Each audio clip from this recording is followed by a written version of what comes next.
তাহলে বেসিক্যালি কি আমরা হচ্ছে কম্পিউটার আর্কিটেকচার আর ডিজাইন সম্পর্কে আমরা নর্মাল একটা আর্কিটেকচার আর ডিজাইন সম্পর্কে আমাদের একটা ধারণা হইলো, ঠিক আছে? তো আমরা এখানে যে বইটার কথা বলছি, মরিস ম্যানের একটা বুক, সেটা আমি হচ্ছে আপনাদের দিয়ে দেবো, সেটা আমরা একটু ফলো করব। ওকে, তারপরে আসলে কম্পিউটার আর্কিটেকচার কেন দরকার হয় সেটা নিয়ে আলোচনা করা হয়েছে। তো এখানে নর্মালি লেখা আছে যে আপনাদের আসলে কি জন্য আমাদের কম্পিউটার আর্কিটেকচারটা দরকার আর কি। এই জায়গা থেকে আসলে আমরা কি কি করতে পারি। এর আগে যেমন হচ্ছে আমরা আহ, এর আগের ফার্স্ট জেনারেশন যে কম্পিউটার গুলো ছিল সেখান থেকে এই জেনারেশন কম্পিউটার আসার জন্য পুরোটা মোটামুটি বলতে পারেন যে কম্পিউটার একজন আর্কিটেক্ট বা কম্পিউটার ইঞ্জিনিয়ারের সম্পূর্ণ অবদান আছে। এর আগে আমাদের র্যাম গুলো বা হচ্ছে মেমোরি গুলো অনেক বেশি বড় ছিল, সিপিইউ অনেক বড় ছিল, এখন আস্তে আস্তে ছোট হইতে হইতে বা ফাস্টার হয়েছে আগের থেকে অনেক বেশি। এখন তো সুপার কম্পিউটারও আছে আর কি। তো সেইগুলো বেসিক্যালি আমাদের কম্পিউটার আর্কিটেক্ট দিয়ে আসছে। তারপর এখানে কম্পিউটার আর্কিটেকচার আর ডিজাইনের বেসিক আপনার যে ডেফিনেশনটা আছে সেইটা আমরা একটু এখানে একটু দেখার চেষ্টা করছি। তারপরে কম্পিউটার আর্কিটেকচার আর ডিজাইনের হচ্ছে কিছু পার্থক্য কি আছে সেইটা আমরা দেখার চেষ্টা করছি। এইগুলো আপনারা একটু থরলি রিড করেন, এখান থেকেও আমাদের এক্সামে কোশ্চেন থাকতে পারে, ঠিক আছে? তারপরে ইভলিউশন অফ কম্পিউটিং ডিভাইসেস, এই কম্পিউটিং ডিভাইসের ইভলিউশন গুলো কিভাবে আসছে সেইগুলো আমরা একটু দেখার চেষ্টা করছি। 1940 সাল থেকে এই যে 2021 সাল পর্যন্ত এখন কি পর্যন্ত আমরা কি কি আসলে ডিভাইস পাইছি।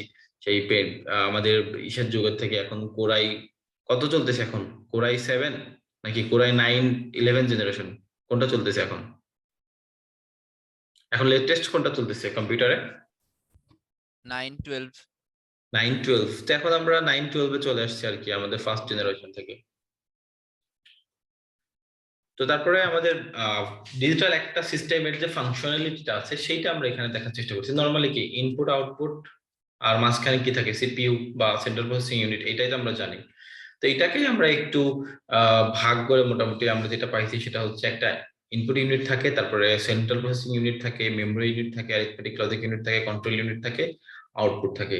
তো ইনপুটে যখন আমরা কোনো কিছু জিজ্ঞেস করি, এই আমাদের কম্পিউটার সিস্টেমে বা ডিজিটাল সিস্টেমে আমরা যদি কোনো কিছু জিজ্ঞেস করি, সেই জিজ্ঞাসাটা বা আমাদের যেই কোশ্চেন আছে সেইটাকে সে একটা জায়গাতে স্টোর করে, সেই স্টোরটা হচ্ছে মেমোরি, ঠিক আছে?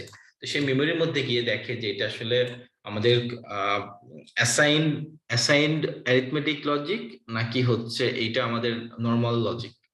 তো নর্মাল অ্যারিথমেটিক লজিক গুলা কি কি, যোগ বিয়োগ গুণ ভাগ এক্সর, এগুলো হচ্ছে arithmetic logic.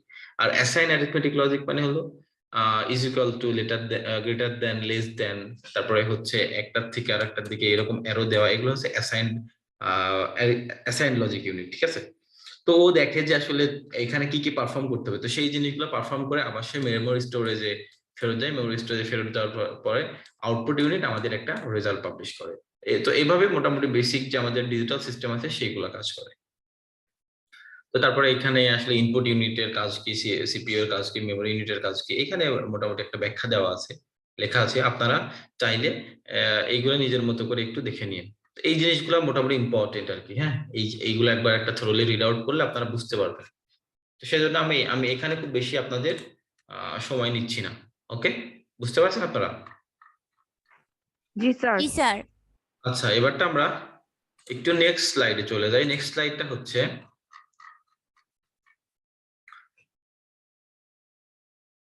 Basic architecture and ডিজাইনের উপরে কিছু লেখা আছে যে আমাদের জেনারেল সিস্টেম আর্কিটেকচারকে আমাদের নরমালি দুই ভাগে আসলে আমরা ভাগ করি, ঠিক আছে? জেনারেল যে ক্লাসিফিকেশন, জেনারেল সিস্টেমের যে আর্কিটেকচার, আমাদের যে কম্পিউটারের যে আর্কিটেকচার আছে সেটাকে আমরা বেসিক্যালি দুই ভাগে ভাগ করি। একটা হচ্ছে স্টোর প্রোগ্রাম কন্ট্রোল আর একটা হচ্ছে Flynn's classification of computer. Store program কন্ট্রোলের মধ্যে বেশ কয়েকটা আমাদের মডিউল আছে। একটা হচ্ছে ভন নিউমান মডেল, যেটা হচ্ছে খুব ফেমাস একটা মডেল। তারপরে জেনারেল পারপাস সিস্টেম, আর একটা হচ্ছে প্যারালাল প্রসেসিং। তো এইগুলো মোটামুটি সবই থিওরিটিক্যাল, আপনাদের জানানোর জন্য আমি জাস্ট খালি ইনফরমেশন গুলা গ্যাদার করে এখানে আপনাদের দেওয়ার চেষ্টা করছি। এখানে না বোঝার মতো কিচ্ছু নাই, আপনারা একটু থরলি রিড করেন, কেমন? ভন ভন নিউমান মডেল কি, তারপরে হচ্ছে এইটা কিভাবে কাজ করে, ভন নিউমান মডেলের যে একটা বেসিক স্ট্রাকচার দেওয়া আছে এখানে আমরা দেখতে পাচ্ছি। আমরা একটা ভন নিউম্যান মডেলের একটা বেসিক স্ট্রাকচার দেওয়া আছে, সেইখানে কি কি থাকে। এটা খুব ইম্পর্টেন্ট একটা আমাদের কোশ্চেন আর কি, যে ভন নিউম্যান মডেলের বেসিক স্ট্রাকচার কি বা সেটা দেখতে কেমন হয় সেটা সম্পর্কে একটু ব্রিফ করা। এরকম কোশ্চেন মাঝে মধ্যে পরীক্ষাতে বিভিন্ন জায়গাতে আসে আর কি। হ্যাঁ, তো এটা আমরা একটু দেখে নেবো। তো এখানে কি আছে, রেজিস্টার আছে। আচ্ছা, আমরা তো ডিজিটাল ইলেকট্রনিক্স পড়ছি সবাই, তাই না? জি স্যার। সেখানে ফ্লিপ ফ্লপ পড়ছিলাম কি? জি স্যার, আমার এইটা ছিল না স্যার, এই যে এর আগে ইয়েটা ছিল, ওই যে কন্ট্রোল ইউনিট, ইনপুট ইউনিট, এগুলো ছিল। এটা তো ইন্টারমিডিয়েটও ছিল। আচ্ছা, আমাদের ডিজিটাল সিস্টেমের, আমাদের ডিজিটাল ইলেকট্রনিক্সে যেটা আমরা পড়ছিলাম সেটা আমি বলতে চাচ্ছি যে আপনারা কি ফ্লিপ ফ্লপ পড়ছেন? তো ফ্লিপ ফ্লপের একক কি বলতে পারবেন আপনারা কেউ? ইউনিট কি আসলে, ফ্লিপ ফ্লপের ইউনিট কি? তো flip sir voltage. Voltage unit কি হবে হয়? Sorry sir. আচ্ছা, একক বলতে আমি এই সেন্সে বোঝাচ্ছি যে হচ্ছে কি কম্পোনেন্ট আর কি, মানে এইটা দিয়েই আর কি ইয়া মেমরি কম্পোনেন্ট। ফ্লিপ ফ্লপের আর কি আমাদের বেসিক কি ছিল, লজিক গেট না, একটা দুইটা লজিক গেট বা কয়েকটা logic gate, combined logic gate দিয়েই ফ্লিপ ফ্লপ হইতো। ফ্লিপ ফ্লপ কিসের মধ্যে ছিল, সিকোয়েন্সিয়াল লজিক সার্কিটে ছিল না? জি স্যার।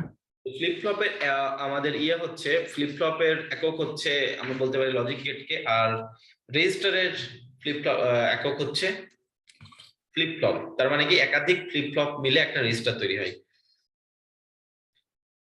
এই যে এইগুলো যে পিসি, সিআইআর, এসি, এমএআর, এমডিআর, এগুলো হচ্ছে এক এক টাইপের রেজিস্টার, ঠিক আছে?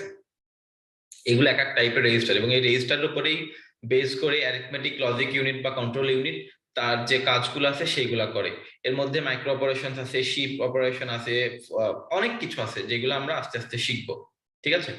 তো ভন নিউম্যান, যে ভন নিউম্যানের যে বেসিক স্ট্রাকচারটা আছে সেই স্ট্রাকচারটা আপনারা একটু সবাই দেখে নেবেন, কেমন? এখানে মোটামুটি আমরা খুব ডিটেইলস বর্ণনা করে রাখছি, আপনারা একটু এটা একটা ছোট একটা রিড আউট দিন, ওকে? Okay, sir. তারপরে এই যে MAR, memory address register, MDR, memory data register, AC accumulator, তারপরে হচ্ছে PC program counter, CIR current instruction register. তো এই জিনিসগুলা কি আর এইগুলা ডেসক্রিপশনটা কি আমরা একটু সবাই দেখে নেব, ওকে? জাস্ট থ্রোলি আপনার রিড আউট করে নিন।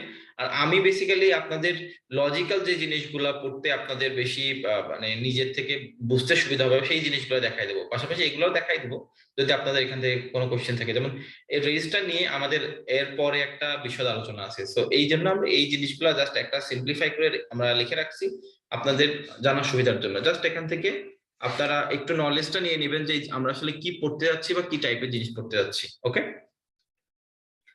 তারপরে বাসেস সম্পর্কে আমাদের একটা ব্রিফ আমাদের নেক্সট স্লাইডেই আছে, ওকে? বাসেসের মধ্যে কি কি বাস আছে আসলে, অ্যাড্রেস বাস, ডেটা বাস, কন্ট্রোল বাস, এগুলো আমরা দেখব। তারপরে মেমোরি ইউনিটের মধ্যে র্যাম, রম, জেনারেল পারপাস সিস্টেম, এই সব জিনিসগুলো আমরা দেখব। এই সিস্টেমটাকে বলা হয় হচ্ছে সিস্টেম বাস। এটা হচ্ছে বাস আর্কিটেকচার, একটা কমন সিঙ্গেল বাস আর্কিটেকচার। তো বাস আর্কিটেকচার কিভাবে কাজ করে না করে আমরা এরপরেও দেখবো। আপনারা এটা একটু জাস্ট খালি একটু রিড আউট করলে এটা খুব ইজিলি আপনারা বুঝতে পারবেন। তারপরে আসলো কি আমাদের ভন নিউম্যান মডেল গেল, তারপরে আসতেছে কি ফ্লিন্স ক্লাসিফিকেশন অফ কম্পিউটার। তো ফ্লিন্স ক্লাসিফিকেশন অফ কম্পিউটারের চারটা পার্ট আছে। একটা হলো single instruction single data, single instruction multiple data, MISD আর এমআইএমডি। এটা হচ্ছে চারটা আমাদের ইয়ে আছে। তো এসআইএসডি, এমআইএমডি এগুলা জাস্ট খালি কি আমরা এখানে এতটুকুই জানবো, এর ডিটেলস যাওয়ার দরকার নাই। এর ডিটেলসে গেলে আরো অনেক লেন্দি বা লম্বা একটা টপিক হয়ে যাবে, এর ডিটেলস আমরা যাবো না। তারপর হচ্ছে কম্পিউটার রেজিস্টার সম্পর্কে আমরা এখানে মোটামুটি জাস্ট একটু ধারণা দেওয়ার চেষ্টা করছি। আসলে রেজিস্টারটা কি, কাকে বলে, এই জিনিসটা একটু চেষ্টা করছি।